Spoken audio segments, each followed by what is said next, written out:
Gua 6 tahun syuting dokumen, setiap mau mulai syuting gua enak Pak. Sampai tahun ke-6 walaupun perasaan gua berkecamuk waktu itu tetap enak gua. Tapi saat lu sebelum jadi penyiar berarti kan lu masih MC yang di sana di sini gitu ya. Lu mulai punya pikiran atau pertanyaan-pertanyaan mungkin gue kayaknya butuh yang full time nih gitu, atau emang lu udah yakin dengan waktu itu MC gitu kan? Jadi karir lu kepengen ngapain sih gue ke depannya gitu, ada pertanyaan-pertanyaan gitu nggak sih? Mas, gue tuh paling nggak bisa kalau ditanya 5 tahun kemudian lu jadi apa, gue paling nggak bisa tuh ditanya itu tuh. Iya, atau pertanyaan yang Ambi sering utarain tuh, nanti begitu lu tua atau lu meninggal, lu pengen dipidatoin orang melihat lu seperti apa? Gue paling nggak bisa gue. gue kayak jawab tuh kayak, gue nggak bisa gue. Karena ya balik nih ya, kuliah gue dipilihin temen gue, radio gue masuknya hoki. Ini gue mau tahu juga cerita, tapi TV bisa dibilang hoki dan skill. Film hoki, tapi di tengah-tengah hoki itu gue ada latihan yang orang sekitar gue jarang tahu gitu. Nah, kuliah gue tadi dipilihin ya, radio tuh gue hoki karena gini, gue ngeband tuh waktu itu kan. Wah, gue dulu kan anak zaman sekarang mah ngerekam suara mah pakai HP, pakai laptop bisa Mas. Dulu kan ya Allah mesti ke studio atau ke rumah teman yang orang kaya gitu, yang punya komputer gitu kan. Nah, waktu itu ada lomba Prambors, penyiar Prambors. Tugas gue adalah nyariin studio rekaman. Ya udah gue cariin dong, karena gue ngeband gue tahu di situ. Terus abis itu senior gue sekarang siaran di Prambors namanya Ilham, siaran sore. Dulu siaran bareng gue juga. Datang, dia udah nentuin gue mau partner siaran gue dia gitu, orang lain lah gitu. Terus tiba-tiba pas gue tungguin dia datang sendiri. Lah, Kak Ilham, mana si Dinda gitu. Wah, nggak tahu nggak jadi datang gitu. Oh, ya udah, ayo tag gitu. Gue siaran sama lu deh, gitu. Gue siaran, menang Prambors, gue siaran selama 3 bulan 4 bulan di Prambors. Jadi karena dia nggak datang. Karena dia nggak datang. 3 bulan 4 bulan di Prambors, habis itu gue keluar dari Prambors. Nah, di situ dulu ya ceritanya ya. Gue ceritain yang ini dulu nih.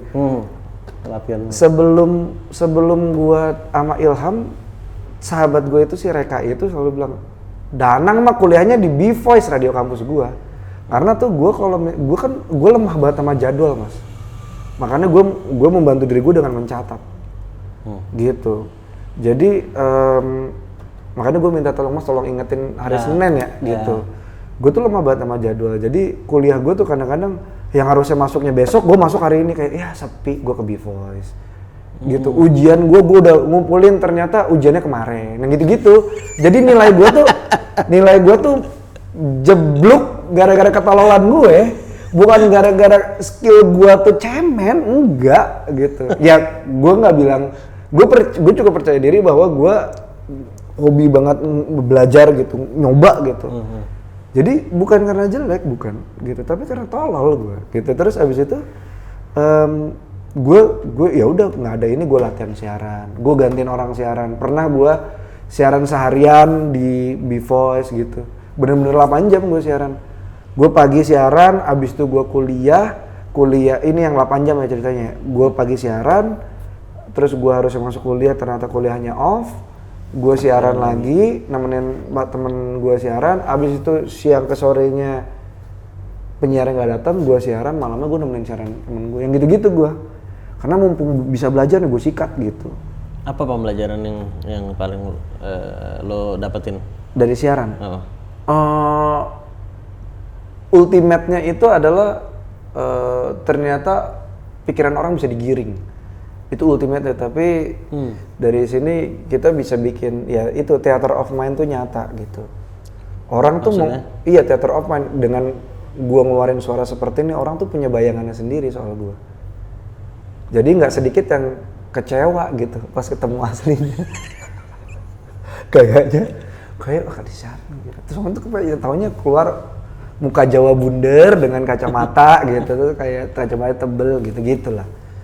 Gitu. Jadi ya gitu, gue belajarnya banyak sih. Terus gue belajar dari siaran yang paling gede gue pelajarin adalah selain yang tadi pikiran orang bisa digiring, adalah gue belajar ngedenger. Itu sih. Tapi justru orang biasanya ngeliat, kalau siaran kan justru kita ngomong biasanya. Nah, kan gimana untuk ngomong kan ini kan pistol, Mas. Isi pelurunya dari sini juga, Mas, sama dari sini. Kalau ininya nggak diisi, ini omong kosong berarti, Mas. Gitu. Jadi gue harus banyakin input. Gitu. Jadi banyak mendengar, menyimak sebagai bagian proses untuk mempersenjatai lah dalam iya, untuk ngasih pelor, untuk buat nembak nanti gitu. Gitu, Mas. Jadi makanya pas gue jadi senior B-Voice gitu, ada misalnya, Nang, ini Nang cakep gitu. Cakep Nang, anaknya Nang. Oh. Terus cewek misalnya gitu. Oke, kenapa mau jadi penyiar? Iya Kak, kata teman-teman aku cerewet, gue coret langsung. Oke, terima kasih. Udah Kak, udah. Terus kayak, oh kenapa Nang? Dia mau jadi penyiar karena cerewet. Lah bukan itu gitu. Apa yang lu cari biasanya kalau kayak gitu? Iya, kenapa lo jadi penyiar? Misalnya dia punya nilai gitu loh. Makanya abis itu gue tidak disuruh jadi penilai. Apa yang ngerekrut lagi? Iya, tidak asik. Tidak asik gitu. Tapi kan iya maksudnya kalau modal lu cerewet, nggak itu dong. Apa modalnya tadi katanya belajar tadi? Iya kalau menurut gua, ini menurut gua ya. Iya lu kalau sebelum ngomong coba banyak input yang kayak gitu-gitu dulu. Terus mungkin lu ada sesuatu yang pengen lu sampaikan. Atau minimal cita-cita saya pengen jadi penyiar di radio swasta Kak. Misalnya gitu kalau untuk yang di kampus ya gitu. Lu waktu itu apa? Kenapa lu sampai jadi Gue penyiar pengen di kampus? gue pengen ngehibur orang gitu. Karena kenapa gue pengen jadi penghibur? Karena gue tahu rasanya kesepian gak enak. Padahal makanya gue tipikal orang hermit. Gue alone tapi nggak lonely. Tapi gue pernah pakai topi loneliness. Pernah pakai kostum loneliness, oh rasanya loneliness gini, nggak enak gue copot kostumnya gue taruh, udah. Pernah ada loneliness di situ, gitu. Alone tapi nggak lonely. Kan beda dong, gitu. Gue tipikal orang yang gitu, makanya gue bilang gue takut sama orang tuh, gue beneran gue kekokas aja tuh gue masih pegangan sama istri gue kadang-kadang. Apa yang ketakutan apa kalau? Gue nggak tahu.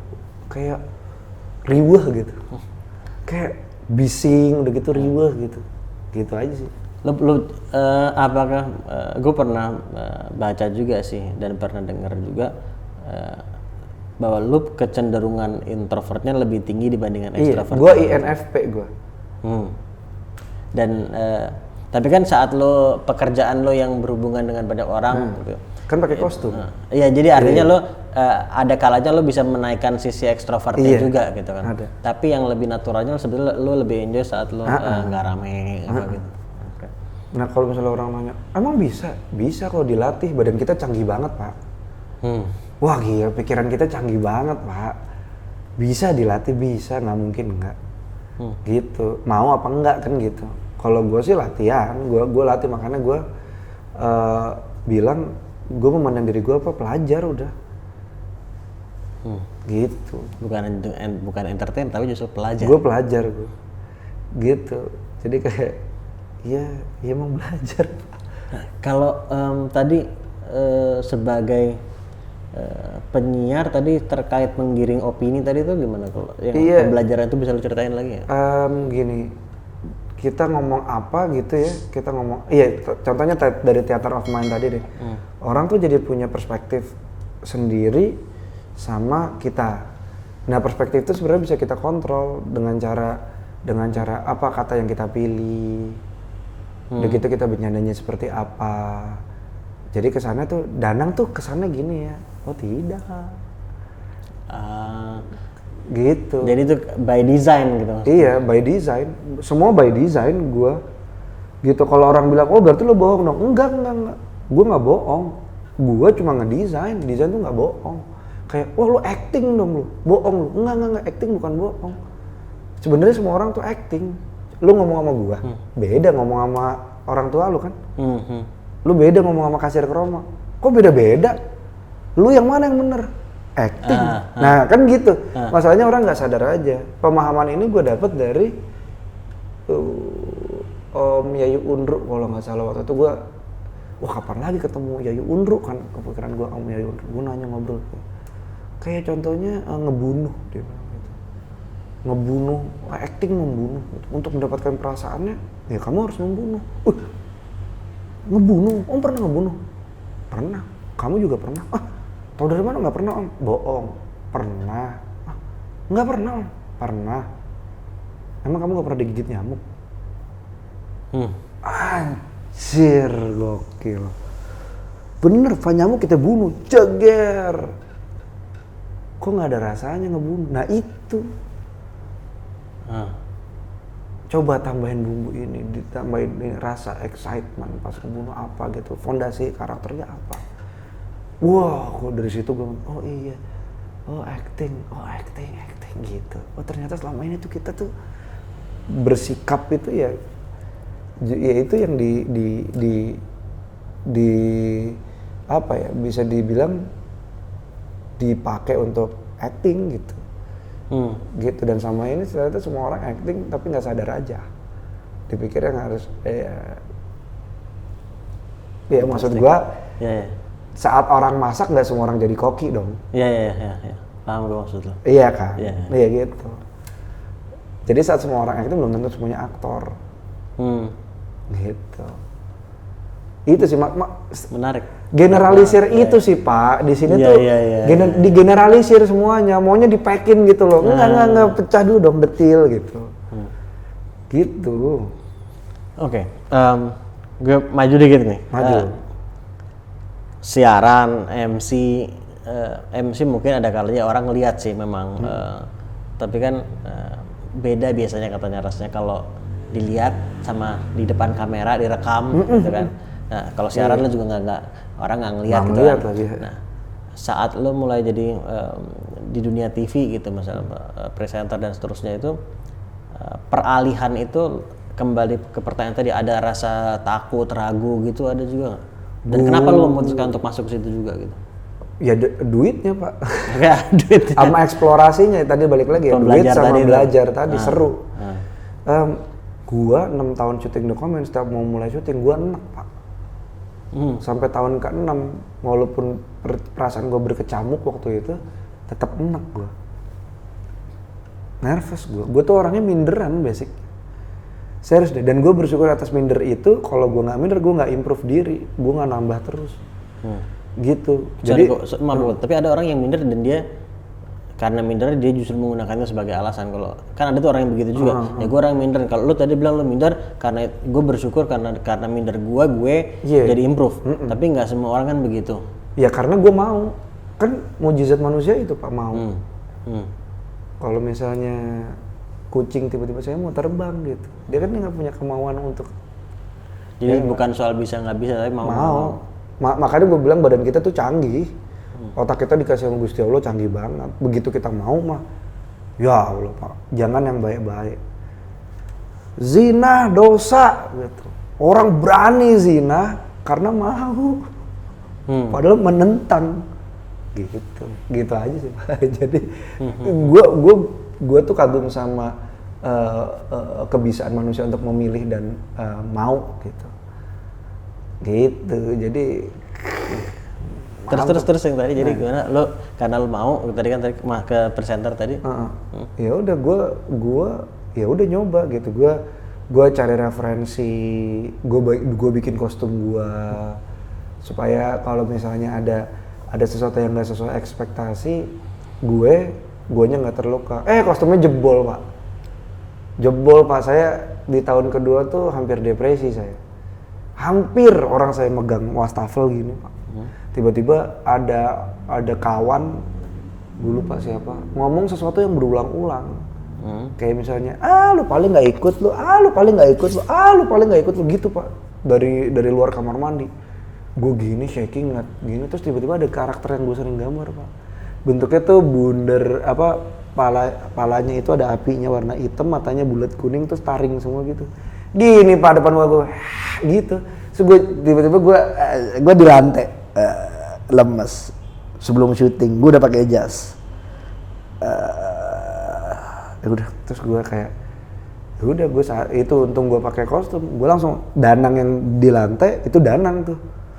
Gue udah gue pakai kostum ngek, udah gue keluar biasa aja. Habis selesai kembali ke danang. Habis pas copot kostum ya gue capek. Nah semenjak itu gue cari lah ada apa nih sama gue. Wah segala macem lah. Cari. Ya udah ketemu. Sampai sekarang gue masih melatih gue untuk itu sih. Ketemu tuh apa? Kalau ini if it's not too personal gitu ya? Iya. Ketemu tuh Ketemu luka gue. Gitu. Kadang-kadang kan orang kan enggan mengidentifikasi lukanya gitu Pak. Kayak ada luka gitu. Orang kan sungkan minta tolong atau kayak ngerasa enggak gue kuat gitu. Enggak sih kalau gue sekarang ya, gue nggak kuat bilang nggak kuat. Gue sedih gue nangis. Kalau perlu nangis gitu. Boundariesnya gue udah mulai gue kikis gitu. Kalau buat gue ya. Jadi gitu. Jadi gue identifikasi lukanya. Oh luka gue di tangan. Ya udah gue lihat dulu lukanya. Kan luka kan kalau misalnya nggak dirasa kan nggak kelihatan kan nggak sakit Pak. Begitu lo lihat sakit kan, ya udah. Tapi tujuannya udah jelas nih. Ini sakit, tapi pengen gue sembuhin pelan-pelan. Kan ngebasuh luka juga perih Pak. Ya gitu, gue pelan-pelan gitu. Nah ternyata selama bertahun-tahun gue punya luka sendiri yang akhirnya gue coba sembuhin sekarang sampai sekarang. Yang sebelumnya nggak terlihat gitu. Yang sebelumnya nggak terlihat gitu. Dan ternyata ucapan-ucapan yang enteng kadang-kadang dari orang ke kita gitu, kadang-kadang ada goresnya nggak diurus jadi tetanus gitu aja sih. Atau awalnya tergores sedikit tapi karena digores-gores terus bisa gitu.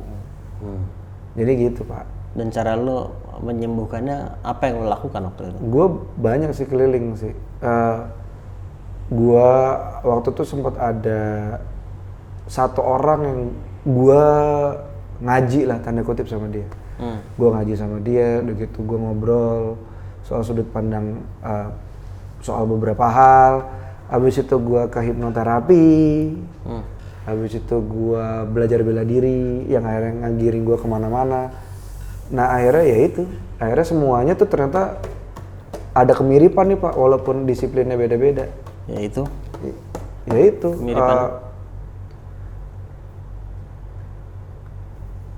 Gue mesti cari kata yang beres nih. Kalau nggak ntar disangka, wah ini gitu.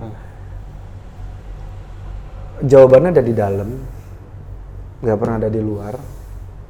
Panahnya tuh dari dalam keluar, bukan dari luar ke dalam. Panah apa maksudnya? Apapun. Gue begini karena gue mau untuk, bukan karena, contohnya gini Pak. Gue pakai baju bagus karena gue pengen baju bagus, bukan gue pengen impress elu. Ngapain gue ngeluarin duit baju bagus buat impress orang? Gue pengen baju bagus karena gue menghargai diri gue. Gitu. Gue bisa aja datang sini pakai kutang gitu. Cuma kan gue nggak menghargai diri gue. Satu, gue nggak menghargai elu. Dua, gue nggak menghargai mas produser. Udah datang jauh-jauh dari Tanjung Priok lagi, naik kapal ya. Gitu mas. Jadi gue panah itu ke dalam. Dan ya yang satu lagi ya semua karena Gusti Allah. Udah gitu. Itu tuh yang ngaji, yang hipnoterapi, yang bela diri, dua ini semua gongnya satu, yaitu karena Gusti Allah. Yang nyembuhin, yang guru ngaji bilang yang nyembuhin bukan saya, yang hipnoterapi yang nyembuhin bukan saya, yang bela diri yang nyembuhin bukan saya, yang satu lagi bela diri lagi juga yang nyembuhin bukan saya, yang nyembuhin Gusti Allah. Gitu kalau. Jadi itu sih Pak, benang merahnya cukup banyak lah. Gitu. Jadi gue akhirnya belajar untuk ya udah badan kita canggih dah, yuk gitu. Tapi kita tinggal jujur aja, jangan denial gitu. Sama diri kita sendiri. Tapi gue ke orang lain banyak nggak jujurnya nggak banyak. Gitu. Kalau gue boleh tahu itu kayak proses penyembuhan dan sampai lu merasa kayaknya udah betul-betul sembuh meskipun terus perlu dijaga gitu ya. Itu sudah berapa lama? Kayak udah berapa tahun gitu? Kayak kemarin gue wawancara, gimana sih Kak caranya supaya selalu positif? Gue tanya, ngapain lu selalu positif? Lu nggak capek lu bersinar terus? Betara surya aja, malam ngumpet dia.